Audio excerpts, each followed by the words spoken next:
Alright, y'all. Hey. Today I want to talk about interspecies communication. And in doing this, I'm going to read some of Joan Ocean's book to you and explain a little bit of what I'm understanding here. And this is, I've read some of her stuff in the past from one of Ron Moorhead's books, The Quantum Bigfoot, and I want to read a little bit here from her too as well. Alright. So while I'm reading this, I'm gonna throw in some ocean and saltwater stuff here, some scenery while I'm reading and stuff, and then I'm gonna show you a few of the pictures here too in this. Alright, so I'm gonna get started here.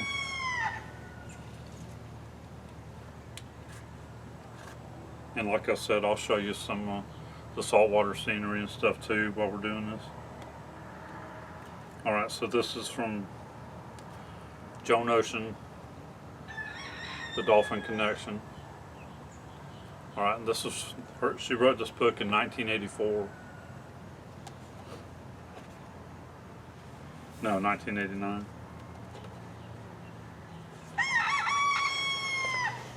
So this was published in 1989.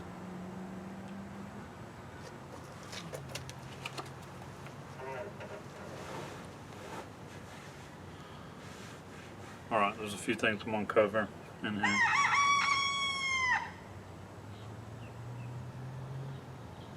And as I get going here, I'll delete a little bit of, edit this a little, so that so while I'm reading this, and you won't have to like sit there and watch me like flipping through pages and stuff. Alright, so this is from Joan Ocean, and when she was in Hawaii in 1989. The introduction, I'm gonna read it. Okay, so this is Joan Ocean. So, my life was changed by contacts with dolphins and whales. This book is a personal account of my experiences and a story of praise for the pods of dolphins that I encountered. I have no reservations about calling them my friends and even teachers. They have been teachers in the truest sense of the word. They are living examples of a way of life that expresses joy, harmony, and health. Now, I remember when I was a kid, I remember hearing about some of the scientists that were studying dolphins and their language and trying to understand them a little bit. And I don't really hear that anymore. Okay, so continuing on. So she says, in addition, I am fascinated by the study of dolphins in relation to my 22 years background as a psychologist. So she was a psychologist for 22 years. For many years I have counseled the families of abused children, finding safe homes for the children when their lives were endangered, and representing them in the courts. Over another period of many years, I counseled and played athletic activities with mentally disturbed adults who were labeled as manic depressives, brain damaged, and schizophrenic.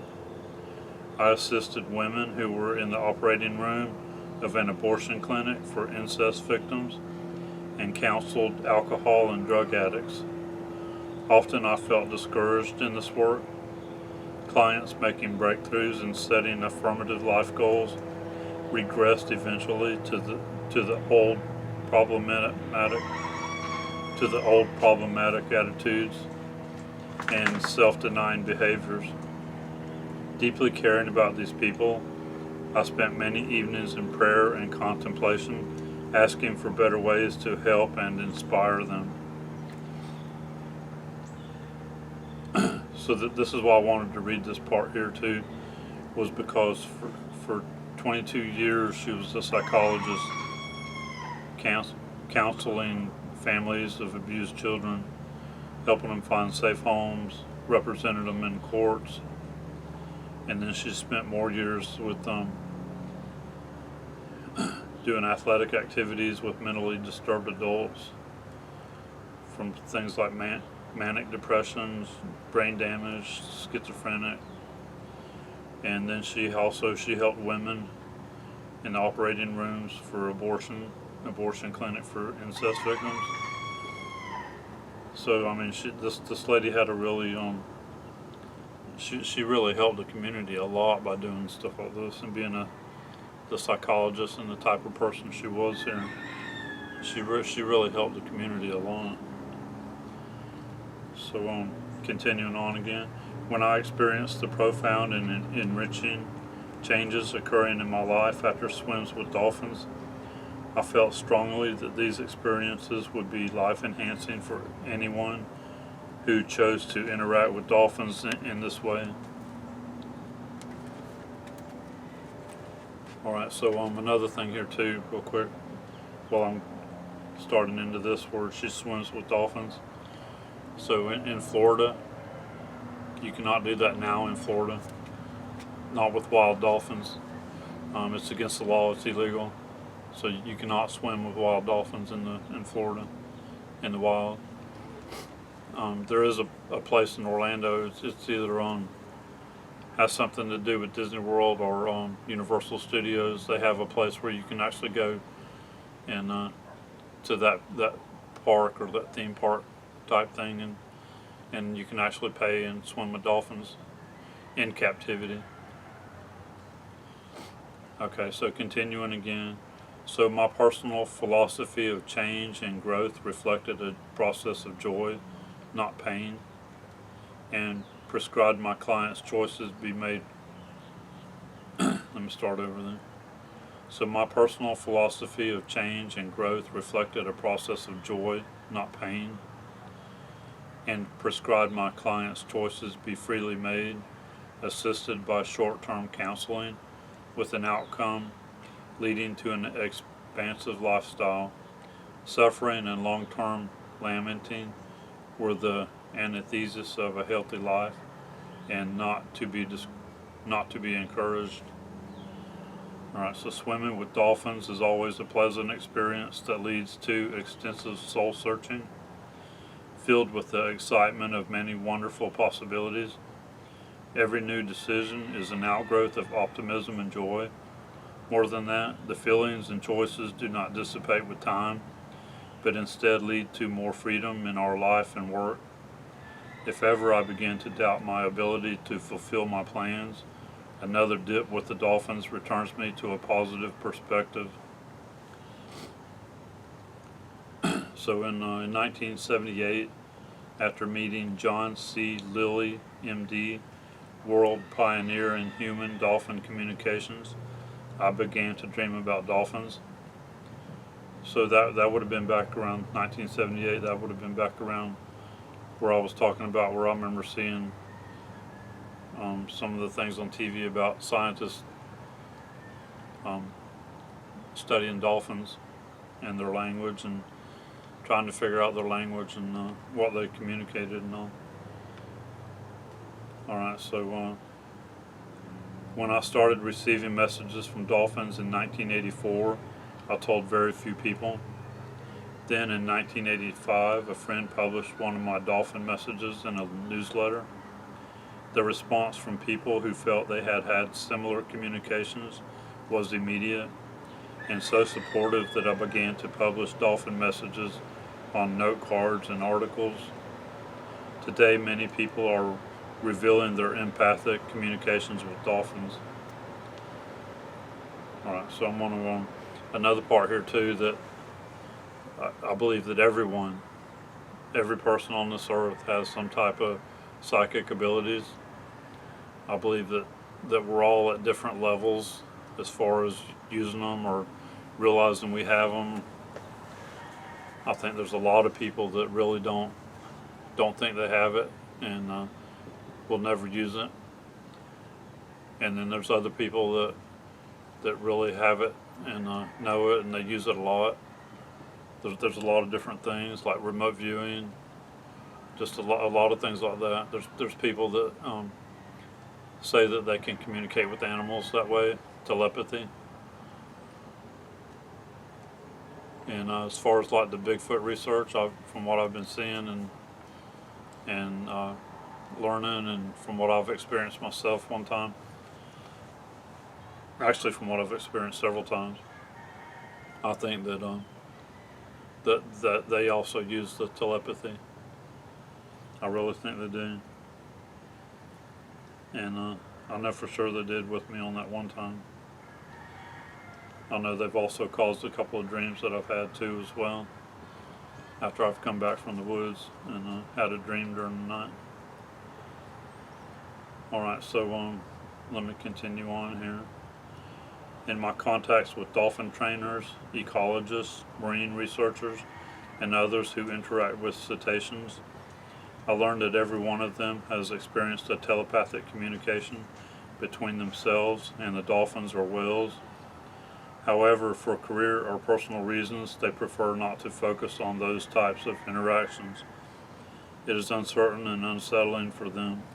It is an unknown. So that's what it is for a lot of people that are not sure about telepathy, or if they have some type of where they actually like use it a little bit and they're not sure what's going on. It's an unknown, and they're afraid to talk about it for being ridiculed.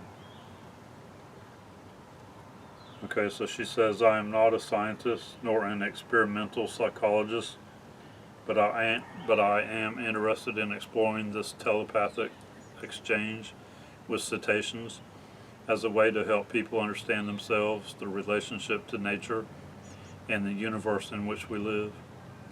Changing our lifestyle became a paramount concern for many in the 1980s.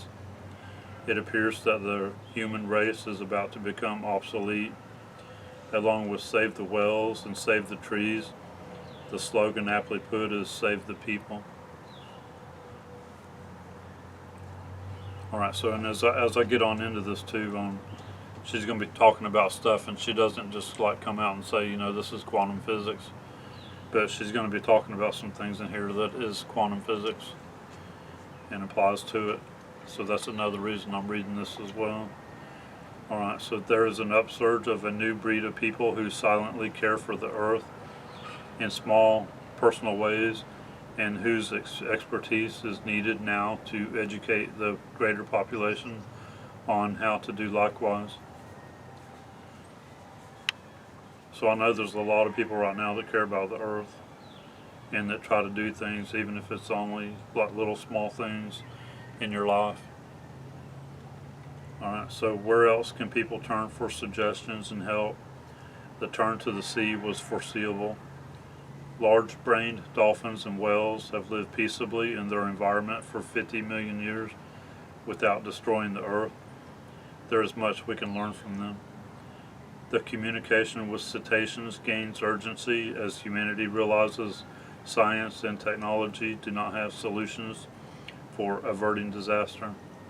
The lucrative attraction for inappropriate technology has led to a life estranged from nature, sanctioning the demise of our life support systems. Alright, so see, we've been gotten away from nature. The human population's gotten away from nature because of all of our technology. And the Bigfoot, Sasquatch have not. They're still out there in nature, and that's why you're seeing a lot of things that right now that we see. That's why they're so much different than we are. But do not despair. It is all part of a larger plan that takes us to the height of our folly as a way of stimulating change and prepares us for entry into advanced systems of communication and living. So dolphins have information that contains solutions for us. Their means of teaching will not mirror our old paradigms of intellectual hypothesis building in the name of science. Their communication of information challenges us to expand our intelligence capabilities and use new receptors in our body It is in itself a solution to many problems, since it increases our perceptions of the natural world. The dolphins are not merely sending us information, they are showing us an entirely new method of understanding, experiencing, and interacting with our environment. In my own process of illumination, I understand in the transforming power of compassion and empathy. I feel the dolphins communicate telepathically. As a psychologist, empathy is a significant part of my ability to help others. Empathy, a particularly interesting word. It contains within it the words my path and the map. So empathy, you can get the words my path out of empathy and the map out of empathy. Had I noticed this earlier in my dolphin work, I would have quickly understood my experiences of communication with the dolphins. And she says, thank you, Linda Goodman, and this an explanation in the appendix. This book is about my learning to experience the cetaceans' aesthetic holograms of communication, and about the joy that accompanies this expanded awareness.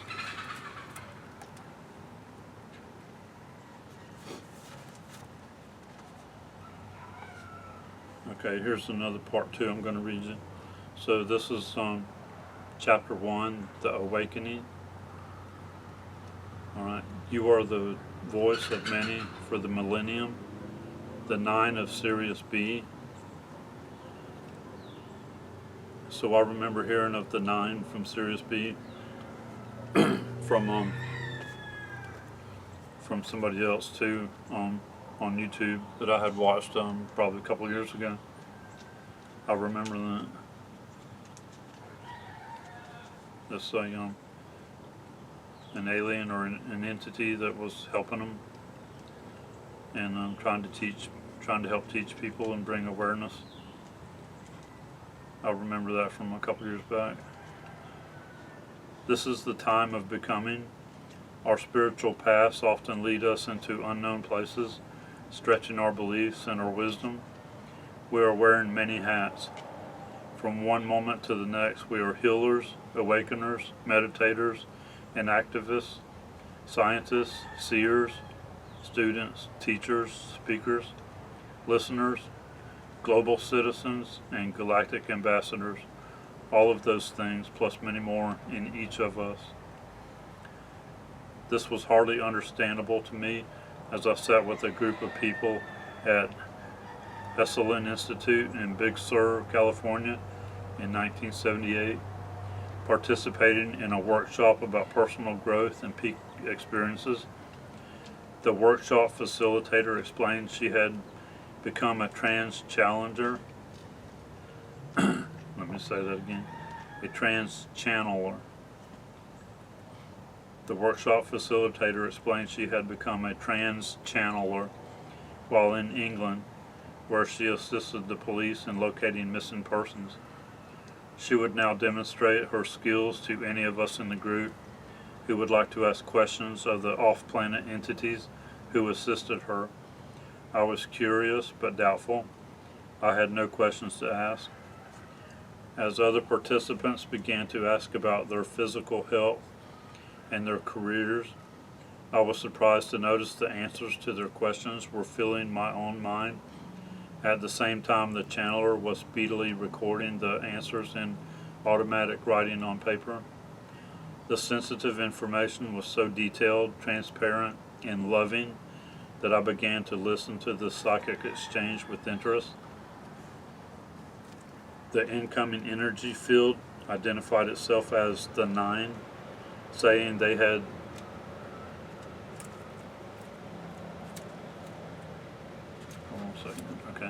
saying they had the radiation of any number from 1 to 9, and they were of the vibrational intensity of the light of Sirius B, a star system that is 8.6 light years from our sun. As I continued to interact with the energies of the 9 during this 1-week workshop, the sensational aspect of the telepathic exchange I was experiencing began to diminish, and the reality of this two-way conversation began to dawn. I returned to my home in San Diego and continued to maintain contact with the 9. Instant access to answered questions and solved problems made my Libra quality of indecision a thing of the past. Okay, so a support group. As a counseling psychologist, I had spent 10 years working with abused and delinquent children. My skills were optimized during supportive individual counseling sessions with clients. Now the interactions with the 9 were inspiring me to use my skills in a new way. I had a growing desire to contact open-minded people, form a weekly group, and explore our extrasensory perceptions and potentials. Was anyone else experiencing this psychic communication? Alright, so here I moved to Florida, where I represented the state government, protecting abused children in the courts and counseling them and their families. In the conservative communities of northern Florida, I put an ad in the newspaper, my phone number, and my wish to form a spiritual awareness group. 7 people responded. Alright, so again here she's, this is still talking about where she's a psychologist, and she moved to North Florida, and now she's working for our government here in Florida, helping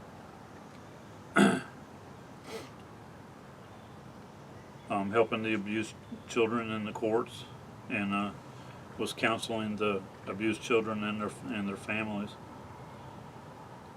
So again, another big person, another big help to the community.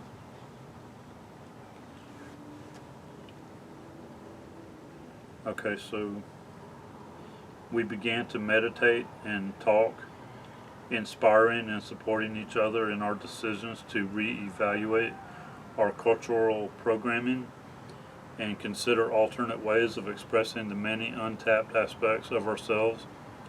Beneath our stretching and reaching was a growing desire to understand ourselves as spiritual beings in a materialistic world, a world that could no longer support its ideology of greed and power over others. Yet what could we do? A mere handful of simple people living without power and greed, yet somehow enveloped in it. It is an indication of the strong fiber of inner wisdom that existed in all of the small gatherings of awakening people at that time, that in the face of many obstacles and seemingly impossible life changes, they persisted in the dark to meet, share, and hope for the light of a new age. It is easy now to look back and realize how much we were moved by faith in those early days, and to marvel at the psychic pioneers who preceded us in the work. They were even more alone than we were. They were strengthened by their contacts with people on other planets who knew what was ahead for us if we chose to enter the realms of expanded awareness. Alright, so throughout what I'm recently reading right here too, she's already there's already things going on here with quantum physics.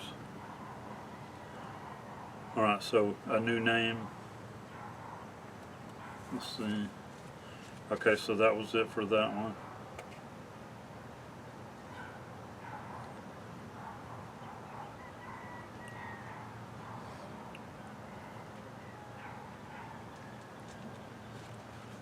Okay, so now I'm going to go to chapter 2, the well story. Alright, so Joan Ocean, so far as I'm reading here, she's a psychologist. She's really high up in the community, helping people, even working for the Florida government, helping in the courts and helping families and their kids. And like right now, up until now, she hasn't been like swimming with dolphins or anything like that. That's coming here shortly, later in her life. Okay, so number 2, the well story. One bright Sunday afternoon in late July 1984, I was sitting outdoors when a friend came to my home to visit and introduced me to Jean-Luc Bozzoli.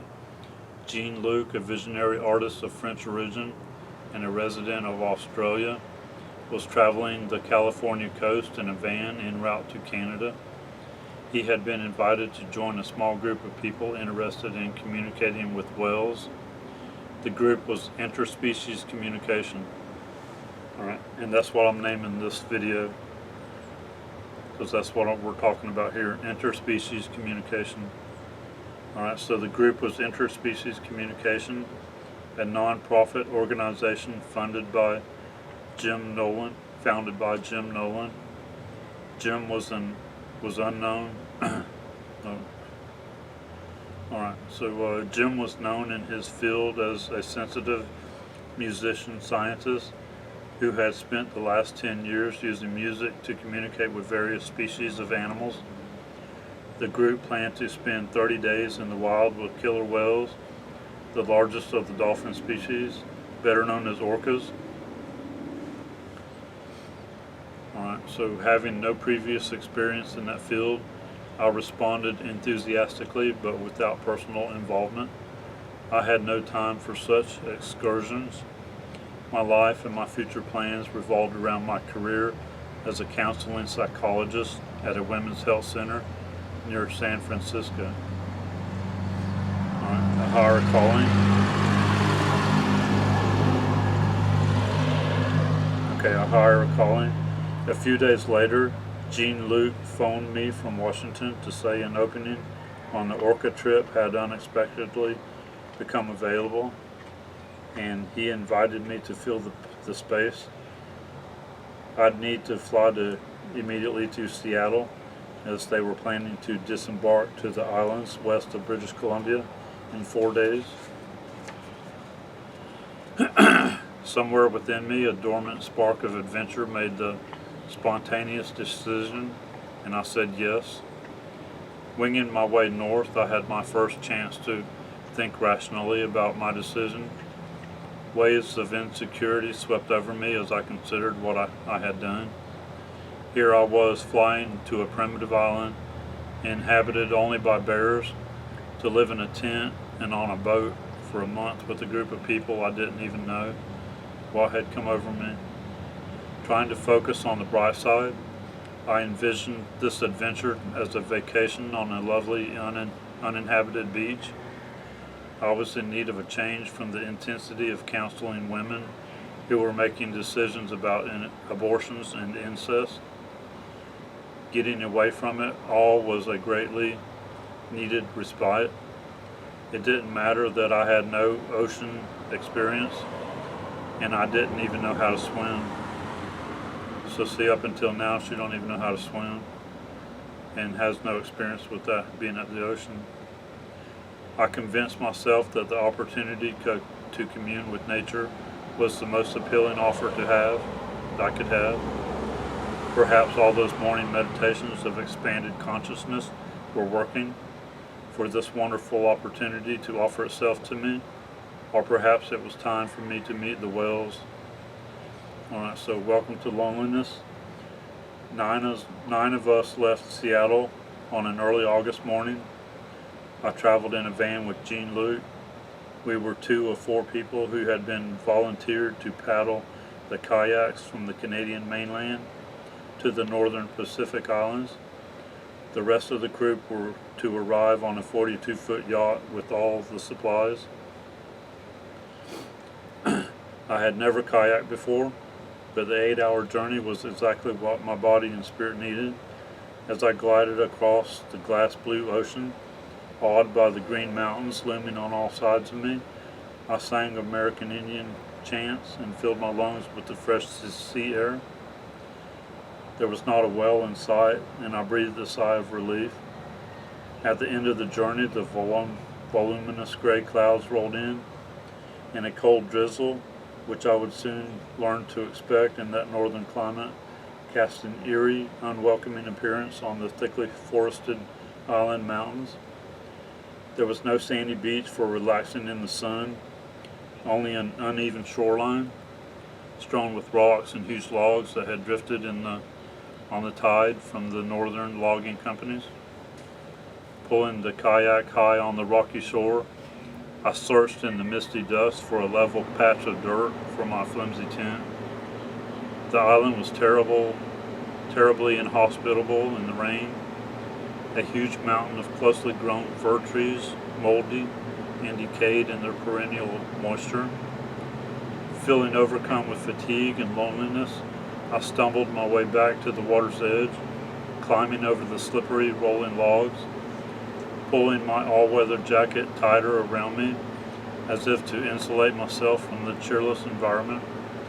I stood silently gazing at the vast expanse of white-tipped ocean water that is the Johnstone Strait, and wondered why I had come. For 30 days I would be here. It seemed interminable. Already my clothes were damp and threatening mildew. The batteries for my flashlight were defunct without ever being used. The goals of this Orca communication trip included relating to our natural setting, to be in silence and repose, yet everyone seemed to be organizing themselves into task masters and work details. I felt alienated from the people and from this harsh setting, sinking deeply into a gloom that matched the low-hanging clouds. I stared with unseeing eyes at the horizon, trying to escape my tiredness and doubts. I gazed without thought at the hypnotic whitecaps of the sea, a love so strong. Suddenly I noticed an unusual movement in the distant waters. I reluctantly blinked out of my reverie to adjust my vision and focus on the adoration. There appeared to be some large form moving through the water. It looked like a submarine, partially submerged. Hoping it was the mysterious orca whale, I blinked again and concentrated my attention. No, I could see it was not an orca.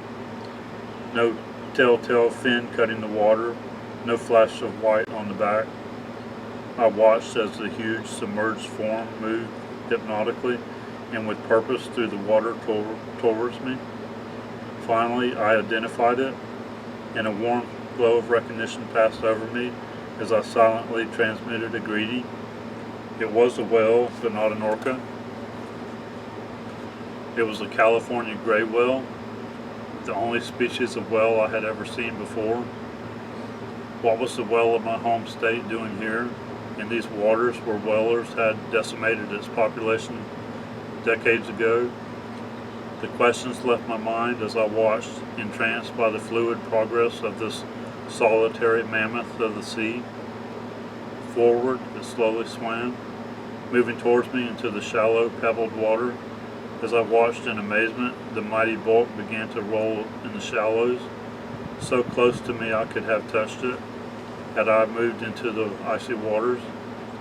The whale rolled once, then stopped at an odd angle, an angle that left one of its gentle, moist eyes gazing intently at me. I stared back, and in that moment a great flood of well-being and acceptance swept over me. I was instantly filled with a love so strong and so deep that I felt my body would disintegrate from an inability to contain it.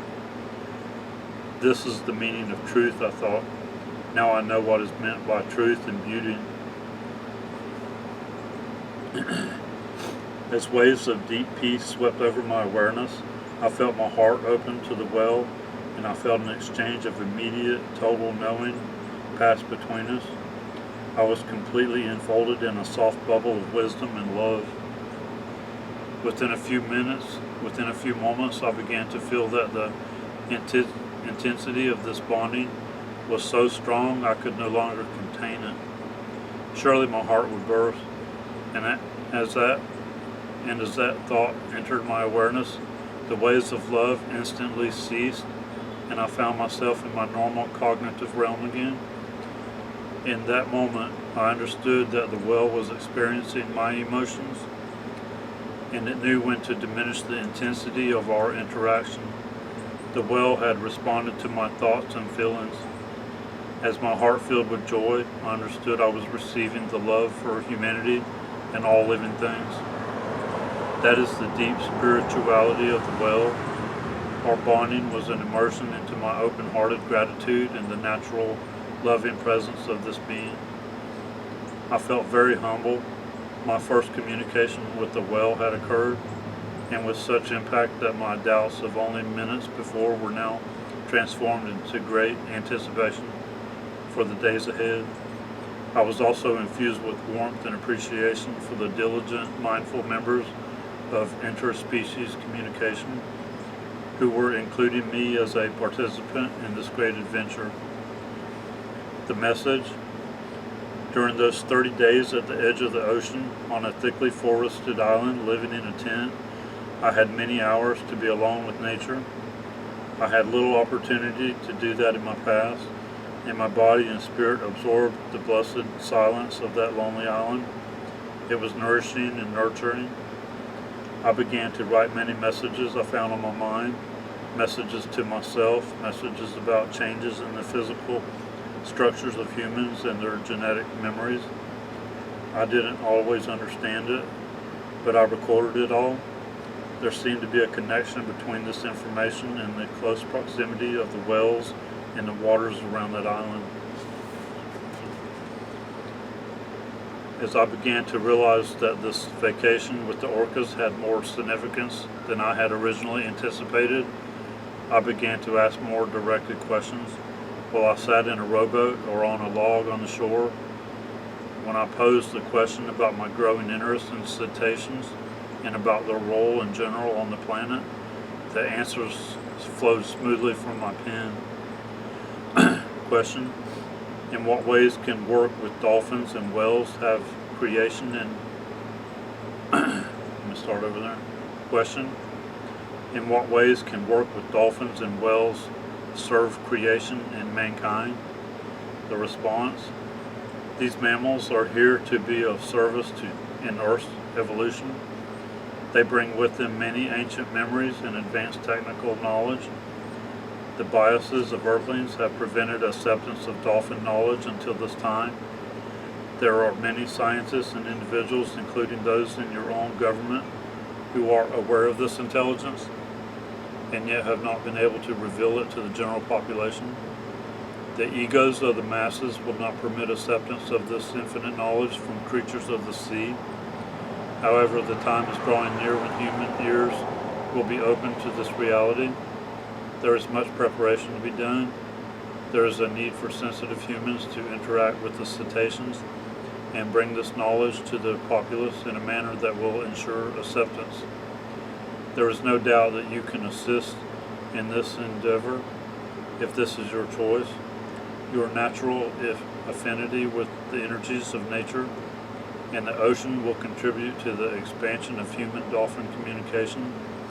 Your acknowledgement of beauty and order drew you to this project. Your connections to the Atlantean vibrations and those of ancient Egypt are feeling your awareness due to the similarity of vibrations being radiated to Earth at this time. So the vibrations that she's talking about there, this is part of quantum physics. All of us vibrate. People vibrate, animals vibrate, trees vibrate. Everything vibrates. Everything's made up of atoms. Everything vibrates. Alright, so these are the energies of the dolphins and whales. We would like you to come play and interact with us. We have been aware of your energies in Florida and California. Our wisdom is that of the past and of the future. We have been joyously awaiting this time of evolution for the planet, sending our healing rays to the earth, assisting those who are aware of us, and soon to release to the sensitivities of the golden age, the wisdom of the ancients. The time is quickly approaching when humans will have ears to hear this knowledge and will begin to benefit from it. This information comes as truth and beauty. It is the information of love. It is a combination of technical scientific data with the vibrations of universal love. In your world, these aspects have been separated. So that's true. The love and spiritual and all has been separated in our lifetime from technical scientific data. Alright, so we now return knowledge to wholeness. The knowledge of telepathy, history, transportation, and unknown energy sources are but a few of the intelligences that we shall communicate to you, and in fact have been communicated to some of you for hundreds of years. We serve as inspiration for many, and we are your teachers on planet Earth. Come learn from us and play with us. For our means of teaching is through joy and trust. You respond to our love and light, for you are also a being of truth and beauty. All is in perfect order, and when the time is proper, humankind will receive the full breadth of our knowledge. We thank you for calling upon us. We radiate our love and light to blend and interact with yours in peace.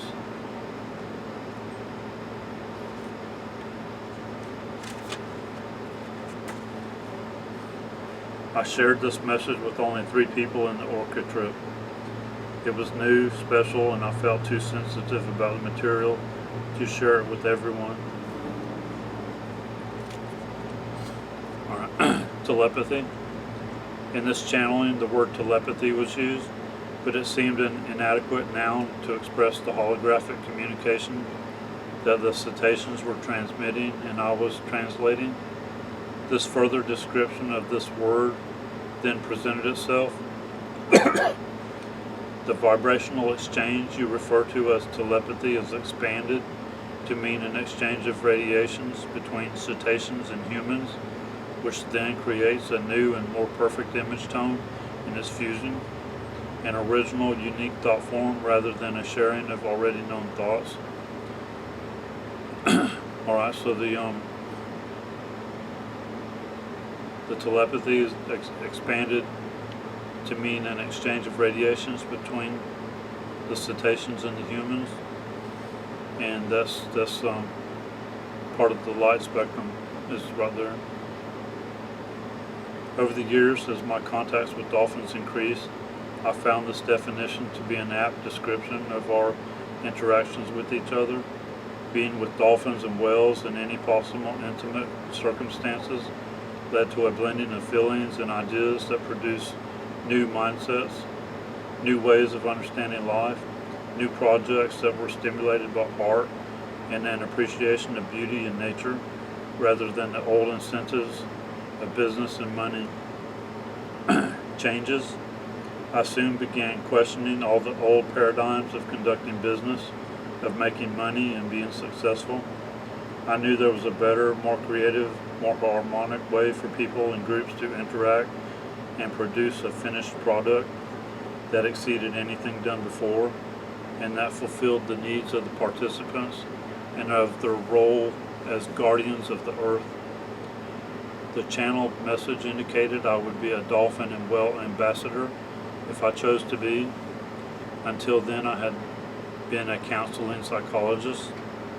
Well, now it was up to me. What did I want to do? Did I want to change?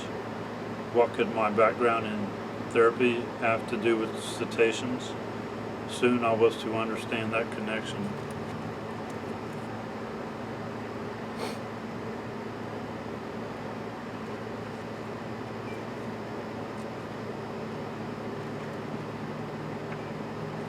Okay, so I've got one more part here I want to read out of this, and then I'm going to show you some of the photos of the Jean-Luc. I'm going to show you some of the stuff that some of the photos that he painted. Alright, so Jean-Luc was asked to design a building as advanced in its design concepts as the beautiful Opera House enhancing Sydney Harbour. It was to be a structure destined for the Great Barrier Reef in the aqua blue waters east of Queensland. Alright, I kind of skipped ahead on this a little. This was her and Jean-Luc went to Australia, in 1985, and there was a okay, so they went to Australia in 1985. Joan and Jean-Luc. So they went to an architectural firm in Sydney. They were presenting an audiovisual art production. Okay, so as the result of this presentation, Jean-Luc was asked to design a building.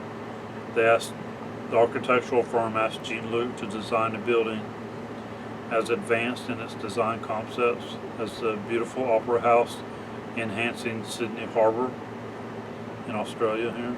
Alright, so it was to be a structure destined for the Great Barrier Reef in the aqua blue waters east of Queensland. So immediately we felt inspired by the dreams of the architects to design a structure that would be just beyond buildable. So the construction company would also be inspired to greater creativity and environmental integrity in their use of various building materials.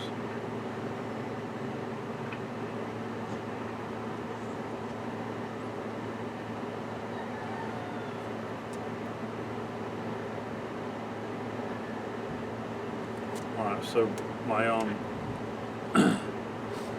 my part here was that I wanted to show you this. I wanted to show you what he designed.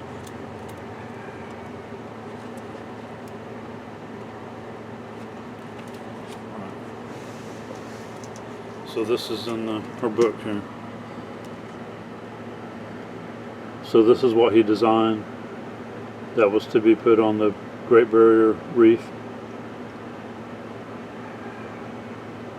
And this is a painting that he did.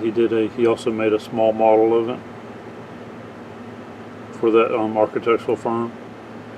And from my understanding, at least through when she talked about it in the book here, they never actually built it. And I've never seen anything like that actually built, so I don't think they ever actually built it. But they paid him to design it. So that's what it would look like on the Great Barrier Reef.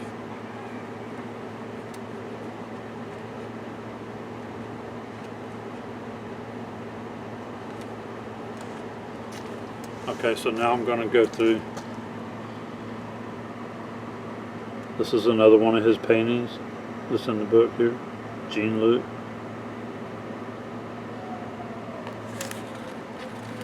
I'll show you a few of these.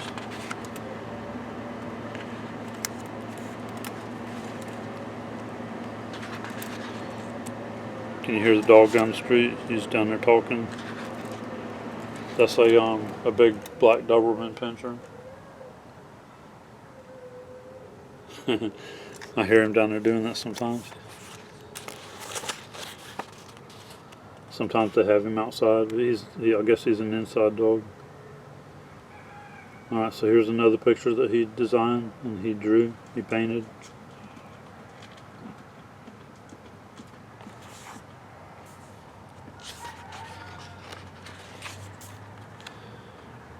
So there's several here. I'll show you a couple more.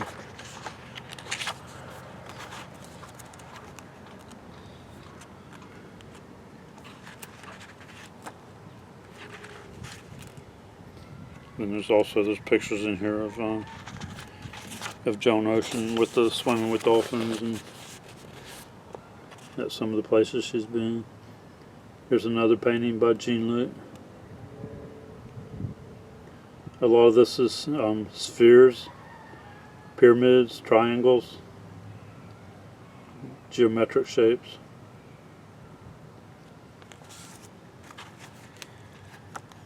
And a lot of his designs included the dolphins.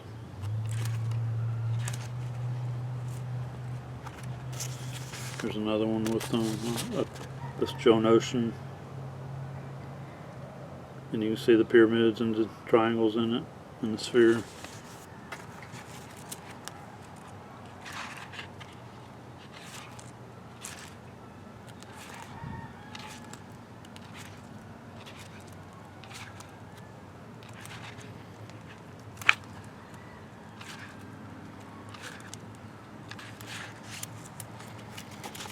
And I showed you that one. That's the one he designed. Could you imagine that, being out there on the Great Barrier Reef for all people to see?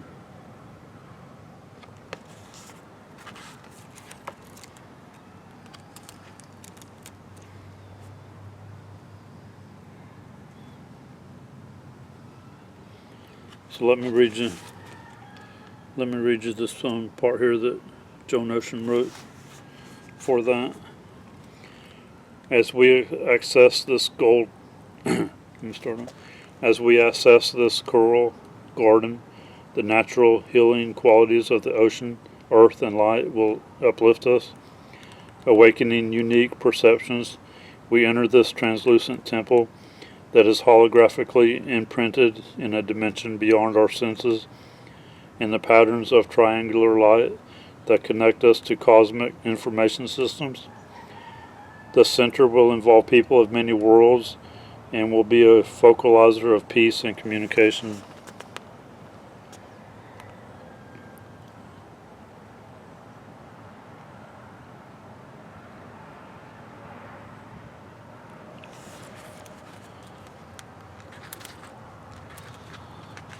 Here's another. He has some fantastic artwork. So there's another one.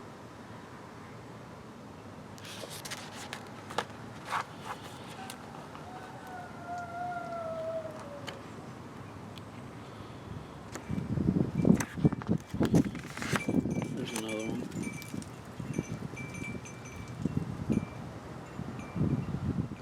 These are all done by Jean Luc.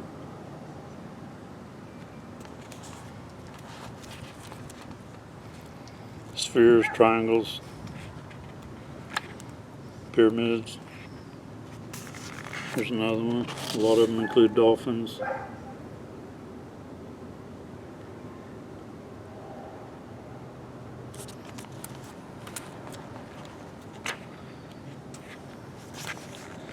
There's another one.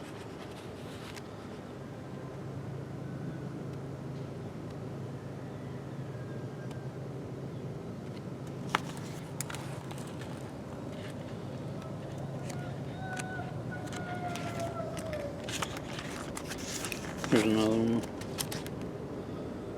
It's really cool.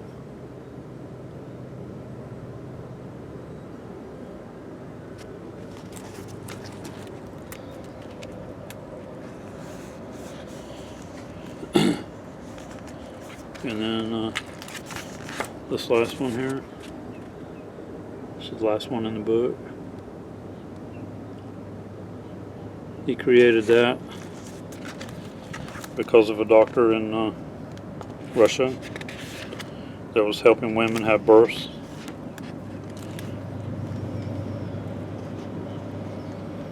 A Dr. Igor Chavosky. He helped birth over 300 water babies born in hospitals and water tanks. He was in the Soviet Union. They called him Moscow's miracle midwife. Moscow's miracle midwife. He was having babies born in the water.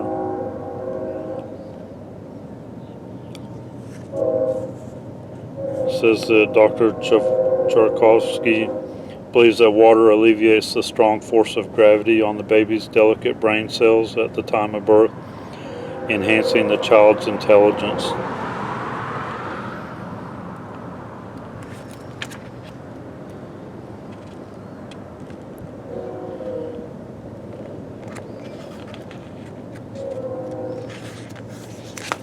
So that was from that picture there too, with that article, which I only read just a little part of it right there. It's about 4 pages long. Alright. So after studying this and reading this like I have, and starting to understand the dolphins some, and the interspecies communication that some people have with them.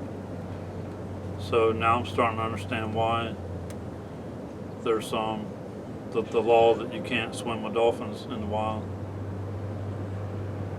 So I'm gonna, if I still got this one part here, I'm gonna show it to you.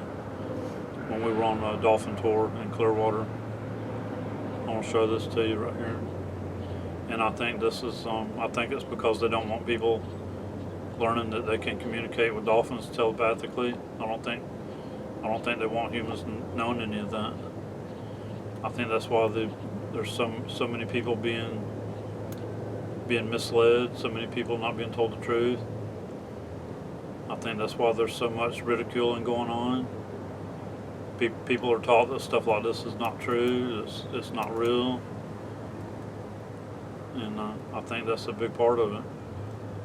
So they see that people could be out there swimming with dolphins and learning about some of this stuff. And I think that's what happened here, that they made it illegal to swim with the dolphins.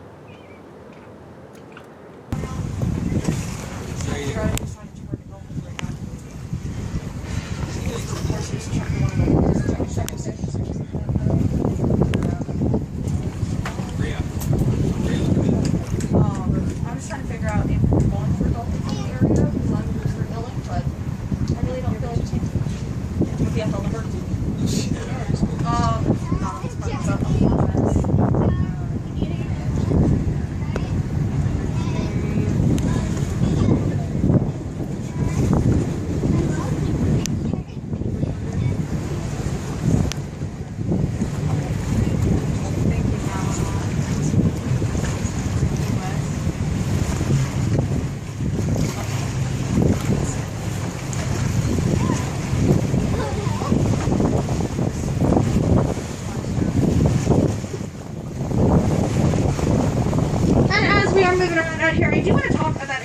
program we follow from NOAA called Dolphin Smart. It is set up for the responsible viewing of wild bottlenose dolphins, and it is technically voluntary. We've got one at 12 o'clock. But for all of our crews here at the aquarium, it is not. We do have to follow it while we're out here, and the first part is to keep our distance. The goal is to keep about 50 yards away. Basically, we're not going to drive over top of them. We're not going to force ourselves on them. But if they turn around and want to come hang out with us, it's their own decision. We'll be more than happy to stay put. While we are watching, we are looking for signs of agitation, so things like tail slapping and chuffing. A chuff is a loud, visible breath. Think whale breath out of a dolphin. And then about 1 o'clock off our left-hand side. We're also going to keep the boat in neutral for as much as possible. So you may have noticed it's gotten very quiet and we don't move very much. The big reason is because we don't want to cause any noise pollution. Sound travels faster underwater than it does through air, and we don't want to interrupt what they're saying to each other, especially if we have a mom-calf pair like Frankie and Huckleberry. The other reason is dolphin safety. We have had them swim under us, around us, and even echolocate off of our motors. We don't want to get them hurt. And some of you were kind of watching what we were doing while we had that other boat next to us. We are always on the lookout to make sure that these dolphins aren't getting affected by humans. Part of Dolphin Smart, and as part of the federal law, is the Marine Mammal Protection Act of 1972. If you are seen feeding, touching, or harassing any marine mammal, dolphins, manatees, whales, polar bears, seals, sea lions, whatever, you can be fined up to $25,000 and or be put in jail for up to a year. Unfortunately, anything we could say right now with conjunction to that, though, they weren't doing it directly at a dolphin, but it was worrisome behavior, which is why we were taking pictures just in case. If you are feeding dolphins and stuff like that, it can be really, really bad. We try to, warn you against it first if we are seeing you do it specifically, like right at a dolphin. And if you continue doing it even after, anyone warns you off of it, we will report. Between FWC and many other organizations throughout the area, we do take this really seriously. Beggar dolphins are ones that learn to feed from people, and they get really sick a lot of the time. One of our previous residents was Panama. She was a beggar dolphin, or one that learned to feed from people, and she got a bacterial infection, most likely from contaminated bait fish, and lost her hearing due to the severe fever that came with it. Once a dolphin can no longer hear either echolocation-wise in the higher register or lower register for communication, they are automatically deemed deemed unreleasable. It's why we had PJ. It's why we have PJ. It's why we have Panama, as well as Hemingway, Rex, and Bruno. All of these dolphins have suffered from hearing loss, and it's unfortunately fairly common. Plus, something really worrisome that biologists were noticing is after quarantine was lifted here in Florida, and people were going back out on boats in droves, dolphins were seen bringing gifts to fishermen. So they were bringing seagrass and corals and sponges and whatever they could get their, flippers on to be able to bring as a gift, because these were beggar dolphins that hadn't been fed for 4 months. They didn't know what to do, so they were bringing gifts in hopes that people would start feeding them again. It was something that was really worrisome that none of us were expecting. So it's unfortunate to see what the human impact has had on these species.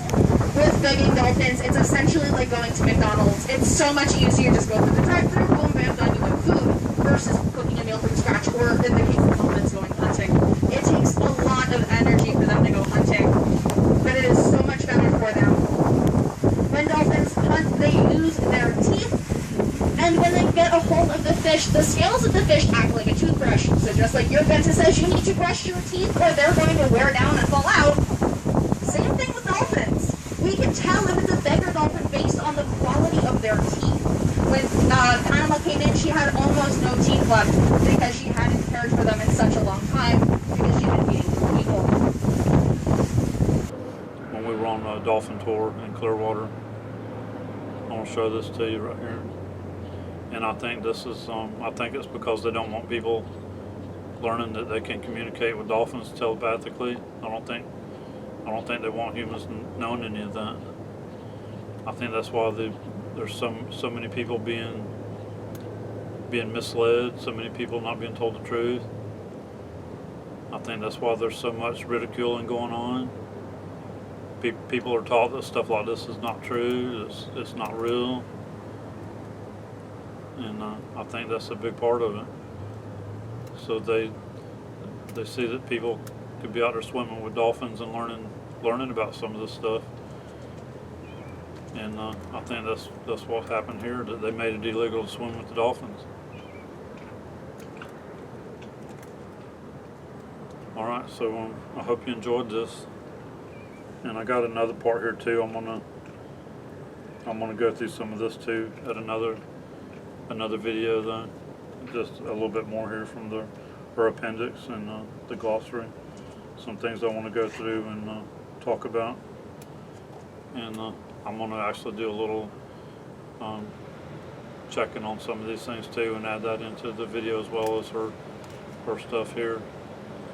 Alright, so thank you for watching, and I hope you're understanding a little more here about quantum physics, the light spectrum, about telepathy. Anything I can do like that to help people understand some of the things that we're experiencing out here in the woods, in the swamp, in the green swamp. Alright, so thank you for watching.